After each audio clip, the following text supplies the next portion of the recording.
সংযুক্ত আরব আমিরাতে যারা প্রবাসী ভাইয়েরা এতদিন ক্যান্সেল করে কোনো জায়গায় ট্রান্সফার করতে পারছিলেন না আপনাদের ভিসা, তাদের জন্য সুখবর। দুবাইতে ভিসা ট্রান্সফার টাইপ হচ্ছে। আগেও ভিসা ট্রান্সফার ছিল যাদের কাছে সার্টিফিকেট ছিল, আর বর্তমানে যাদের কাছে সার্টিফিকেট নাই তাদেরও টাইপ হচ্ছে। আর আপনাদের জ্ঞাতার্থে জানিয়ে রাখি, আবুধাবি, আজমান, শারজা, ফুজেরা আর কোনো জায়গায় এই ট্রান্সফারটা টাইপ হচ্ছে না। আর রুমর থেকে দূরে থাকুন। আর অনেকেই এই সোশ্যাল মিডিয়াতে কেন্দুরা পড়ে আরও বড় বড় লেকচার দিচ্ছে, বলছে নতুন ভিসাও টাইপ হচ্ছে, নতুন ভিসা হচ্ছে, আপনারা তাড়াতাড়ি টাকা জমা দেন। এগুলো সবগুলো ভুয়া কথা। এগুলো ওই দালালরা টাকা খাওয়ার জন্য আপনাদেরকে মিসগাইড করছে।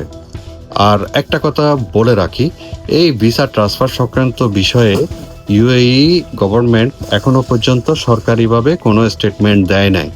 তো এটা কতদিন থাকে সেটা বোঝা মুশকিল।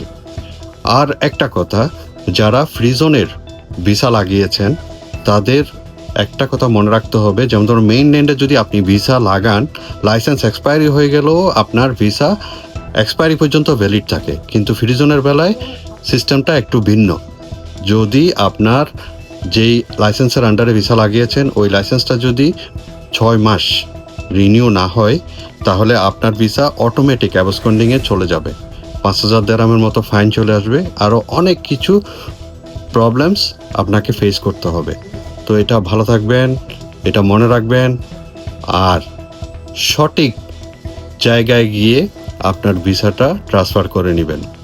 আর অবৈধ কার্যকলাপ থেকে দূরে থাকবেন, এই যেগুলোতে আমাদের ভিসা বারবার বন্ধ হয়। ভালো থাকবেন সবাই।